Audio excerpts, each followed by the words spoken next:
See you, Lisa. Good. Jared, all we care about is we're in reasonable position in the break. That's all that matters. Ike pulled us all the way to the end of the runway. I was struggling back there. You had to.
Hey, Laurie.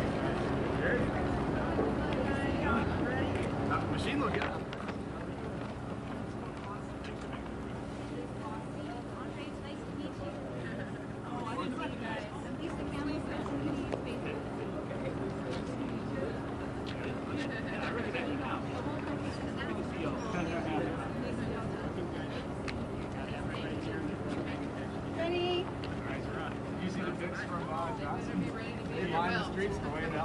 Oh, that's awesome. That's so great. Yep. Courtney!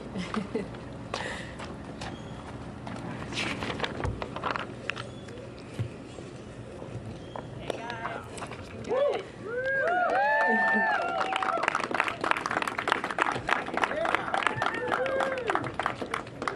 Good afternoon and welcome to NASA's Kennedy Space Center. Moments ago, we saw the Artemis II crew arrive ahead of their historic mission around the moon, and they have now joined us and will be taking questions from the media shortly. Before we get started, we'll go ahead and kick it off with some opening remarks from the crew. Go ahead. All right, thanks, Courtney. Hey, let's go to the moon!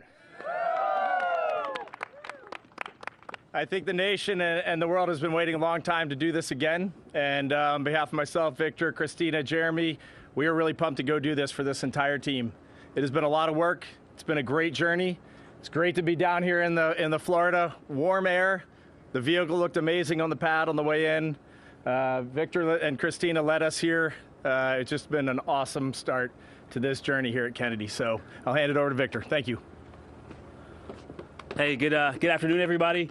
It's awesome to be here. We love coming here. About 100 miles away. We said how much we love flying into KSC. And so I just want to send a special thank you to our AOD team. They pulled a lot together to make this possible for us to get to fly all these jets and stay in quarantine and have all the support. So thank you to all of them, and looking forward to answering your questions. We're so happy to be here. Little anecdote on the way here, we had an ATC controller actually reach out and ask us how the weather was looking for launch and wish us luck. So it was really exciting to see how many people are paying attention to this. Even just being on this team for 3 years, we're actually short timers. A lot of people have been working for a long time. So we're ready to do this and to fulfill our mission for all of you. Thanks, Adam. Wow, what a welcome. We left a crazy goodbye from just so many people lined the streets. It was a warm embrace on our way leaving home to come here, and then to arrive here and have all of you supporting us on the way in just feels really positive. I got to tell you, I am fired up. My family it's hard to say goodbye. We'll see them again tomorrow, but we're all fired up to go do this. So, Alonzi. Nice. In NASA speak, I got 2 go-backs, which means I just forgot stuff on the first time through. We want to give a little salute to our backups over there, Andre and Jenny, so give them all a round of applause. They've been on this journey every step of the way with us, and it's great to have them in the aircraft with us coming down here, and they'll be strapping us into the vehicle when it's launch day. And then I didn't forget, we wanted to save this for the end, but we are holding our zero-G indicator rise, and Christina will make a few comments about this. Yes, let's see if I can get this microphone in place. But we are thrilled to announce today the winner of the Zero-G Indicator, or ZGI contest, which was participated in worldwide. And our buddy here named Rise was submitted by 2nd grader Lucas Yee from California. Yeah, Lucas. Thank you, Lucas. The crew personally participated in selecting our buddy, our stowaway, to fly with us. And this little guy, Rise, really resonated with us because the theme is actually the Earthrise photo taken on Apollo 8, which is inspirational to all of us. And it is a mission that sort of mirrors our own. And we've incorporated it into our mission patch and also into our ethos and values as a crew. So welcome aboard, Rise. It was a great first flight with you. We look forward to the next one. Thank you. One last cool little note on Rise is on the bottom of Rise, there's a little tiny zipper right here. And the micro SD card that has everyone's names that they've submitted. There's still time. I think it closes tonight. Courtney can make sure. But this is where that SD card will live, so it will be right here on our Zero-G indicator. A great little feature of our little buddy Rise. Thank you. That's right. We'll be taking submissions until 5 p.m. tonight, so you still have time to get your name in if you're interested. And with that, we'll go ahead and start our Q&A portion of today. We have a microphone right here. Please be sure to state your name and media affiliation before you get started. Go ahead. Hi, Marcia Dunn, Associated Press, right over here. Here we are. You know, you've had, there have been 2 rocket rollouts, 3 quarantines. I know it's part of the job, but how tough has all these up and downs been over the past couple of months?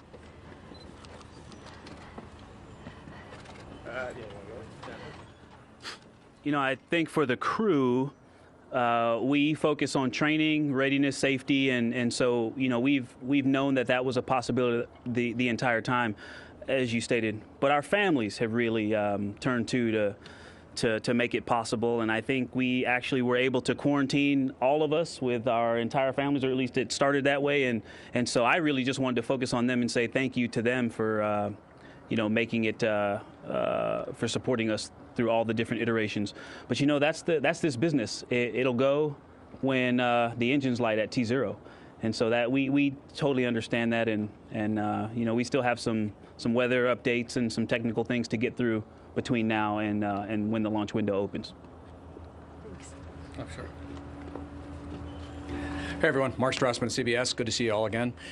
Reed, I think I'll toss this one to you if that's okay. You know, ever since the four of you were selected 3 years ago, you've been focused on this moment, and of course, millions of people have been following along, and there are millions of people who are now just realizing this moment is about to happen. So when you factor in the unpredictability of space, and when you factor in the fact that this is first and foremost a test flight, what should be the expectations for this mission?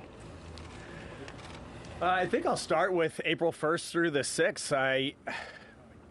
The way I kind of think about it in my head is this is the first time we're loading the crew on with fuel on the pad. So we're ready. The rocket is ready. We are ready. NASA is ready. This vehicle is definitely ready to go. We went through the flight readiness review. We are ready to launch, but we're also humans trying to load millions of pounds of propellant onto a giant machine and send it to the moon. So it could very well be that we get on April 1st and we're behind timeline and we're just not ready as a team. And then we'll probably take a 24-hour or a 48-hour pause. In my head, it probably may be a 48-hour pause, regroup, come out on the 3rd, give it a go again, see how it goes. And if we get off on the 3rd, great. If we get off on the 6th, great. If we got an issue and we got to come back in May or June or whenever the vehicle and the team are ready, we are ready for that. I was talking to Jenny on the way here. Oh, Jenny's over there. I was talking to Jenny on the way here. Like, a little piece of my brain is always holding on that April 1st is not a guarantee. April 6th is not a guarantee. We got to go feel this whole thing out. It's good to see you too. Hello, Jackie Goddard for the Times of London. You're about to embark on one of humanity's greatest endeavours.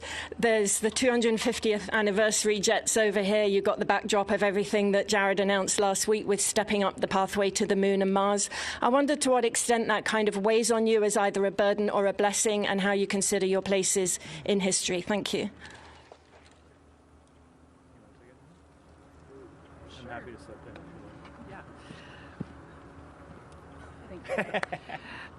We have talked a lot about the exciting changes that have been announced and how we're approaching fulfilling our destiny in space and our journey to the moon and on to Mars. And the one thing the crew all agrees on is that it has been motivating, it has been inspiring, and it has fired us up. We have added in extra looks at our training because we are already ramping up ideas for how we're going to get the next crew trained. And if anything, it just contributes to something that we've held in our values since day one as a crew. We actually have relay batons because in spaceflight, whether it's a short duration flight like a sprint, a long duration flight like many of us have been on, we call it a marathon, we're in a relay race. And we're not successful till the next missions are successful. And if nothing else, this just fired us up for that all the more.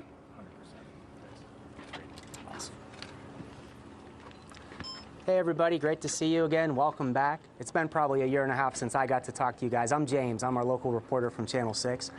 So I was wondering, what does it mean to each of you to be flying farther away from Earth than any crew before in more than 60 years of American spaceflight? You want to start, Jeremy?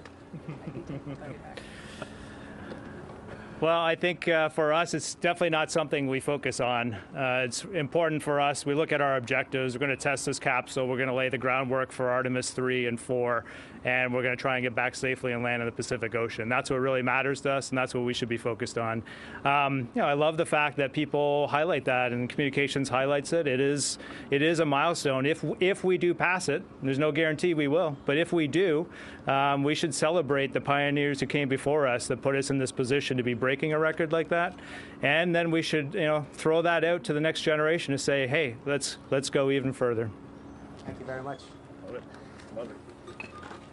Hi all, Jackie Waddles from CNN. Thanks for doing this. So we understand you all got to be part of the flight readiness review. Was really curious to hear what that experience was like, what questions you asked and what you took away from it. And then I also understand you're taking some laptops or personal devices with you. Is there anything in particular you'll have loaded onto those devices? We do have personal computing devices, so we can load stuff on them. We also got iPhones recently, so I don't think I can actually say that as a government employee. We have small, highly powerful computing devices that we will take with us with outstanding cameras, so we can throw a few things on that. It is really nice. We will get those devices tonight. Here are our flight devices, and we'll be able to load a few things on there. I think family photos, and more importantly, all of our detailed schematics that we've gotten from the engineering support teams are going onto those, all of our procedures. So just getting to look at all that stuff and put it all together in one place is going to be great. For the flight readiness review, it's a unique thing at NASA where the crew themselves, we eavesdrop and we're there at the beginning, but the flight readiness review is really led by our chief astronaut and our Johnson Space Center director from the crew perspective. So Vanessa was there. It was I think overall, looking back at the FRR for us, the thing that caught the attention the most was that everything that was briefed we expected. There was not a single surprise in that entire flight readiness review. So when you look at something as complicated as the Artemis II architecture across industry, across government agencies, it just told me that our leadership is communicating very well. They're communicating well at the top, all the way down to the crew level and the training team in between. And so for me, that was like a confirming cue that this team is ready to go fly this mission. Hi, Lauren Grush with Bloomberg. So great to see you all and welcome. You mentioned that you're prepared for this flight not to take place during this window. I would love to hear about what it's been like planning your lives these past few months, with a moving target of a launch date. And I hate to fast forward, but is there anything you're looking forward to, that you haven't been able to do for when you get back? Sure. Yeah, I'll take a stab at that. I think that as astronauts, one of our jobs, yes, is to be skill trained, to train for all the specific things that we have to do. But it's also, there's some kind of bigger picture, almost theoretical trainings that we do along the way. One of those is being able to task switch. One of those is being able to be adaptable. And one of them is preparation without expectation. And that is something we go into this with straight away from the beginning. There's one thing I'm sure of, though, is every day that passes is a day closer to launch. And that's something that I keep in mind. As for things I'm looking forward to afterwards, just splashdown and being back on Earth. I haven't thought a whole lot past that. But yes, the to-do list in the folder of post-flight is growing.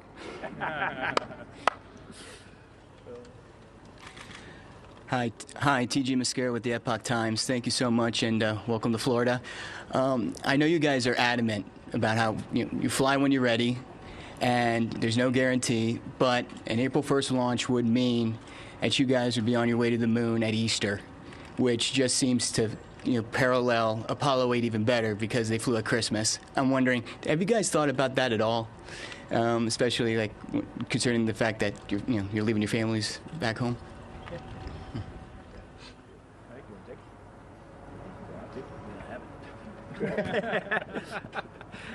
It's really good that you highlight. I was looking at my calendar on my way out of my house this morning, heading over to Ellington, and I was like, wow, this is an interesting time to go fly this mission.